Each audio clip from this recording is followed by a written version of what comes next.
গণ আকাঙ্ক্ষার বিপরীতে পরিকল্পিত অপপ্রচার, অশ্লীল স্লোগানের মাধ্যমে আবারও ফ্যাসিস্ট হাসিনা আওয়ামী লীগের কণ্ঠস্বরের প্রতিধ্বনি শোনা যাচ্ছে।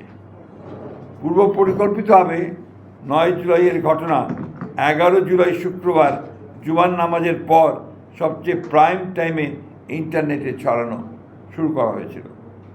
পরিকল্পিতভাবে নির্দিষ্ট কিছু সোশ্যাল মিডিয়া আইডি ও পেজ থেকে আগে থেকেই তৈরি করে রাখা ফটো কার্ডগুলো অনলাইনে ছড়ানো শুরু হয়। এ থেকে প্রতীয়মান হয় যে অনলাইনে ভুয়া তথ্য প্রচারের ক্যাম্পেইন শুরুর আগে থেকেই অপপ্রচার সামগ্রী তৈরি করে রাখা হয়েছিল।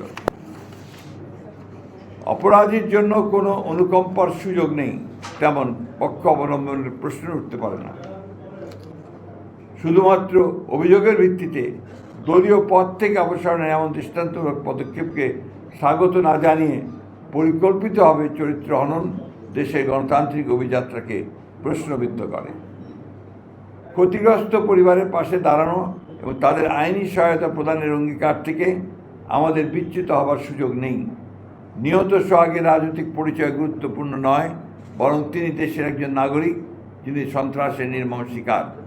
ফলে তার পরিবারের সাথে আমরা এই অপকর্মের দৃষ্টান্তমূলক শাস্তি দাবি করেছি।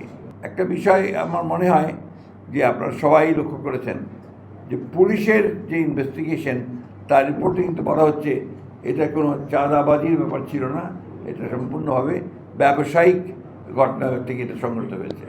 সুতরাং এটাকে দলীয় কালার দেওয়া, বিশেষ করে আমাদের নেতাকে এর মধ্যে সম্পৃক্ত করার যে বিষয়টা আছে, এটা পরিপূর্ণভাবে এটা একটা ষড়যন্ত্রমূলক চক্রান্তমূলক ঘটনা আমাদের দল এবং আমাদের চেয়ারপারসনকে, দলীয় চেয়ারম্যানকে আপনার চিহ্নিত করার ব্যাপারে এবং তার ভাবমূর্তিকে বিনষ্ট করার জন্য।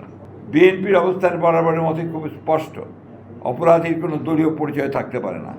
ব্যক্তির অপরাধের সাথে দলের কোনো সম্পর্ক নেই। আমরা কুণ্ঠিত হই যখন লক্ষ্য করি বিকৃত রুচির বিকারগ্রস্ত গোষ্ঠী তাদের অশ্লীল কদর্য মানসিকতা কোমলমতি শিশু কিশোরদের কণ্ঠে ধ্বনিত করিয়ে আমাদের আগামী প্রজন্মের মূল্যবোধ ধ্বংস করছে, শুধুমাত্র তাদের কুৎসিত ষড়যন্ত্র বাস্তবায়ন করতে।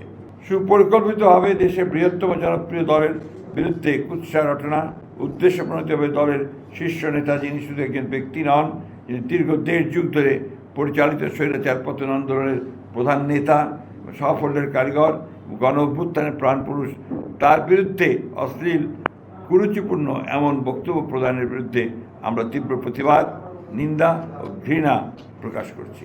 পতিত স্বৈরাচার আর কাপুরুষ ষড়যন্ত্রকারীদের মিলিত অপচেষ্টা, সুষ্ঠু নির্বাচন ও গণতন্ত্র পুনঃপ্রতিষ্ঠা ও আগামীর বাংলাদেশ গড়ার পথে যদি কোনো বাধা আসে, তবে সেটা আমরা ঐক্যবদ্ধ গণতান্ত্রিক শক্তির মাধ্যমে প্রতিহত করব ইনশাআল্লাহ।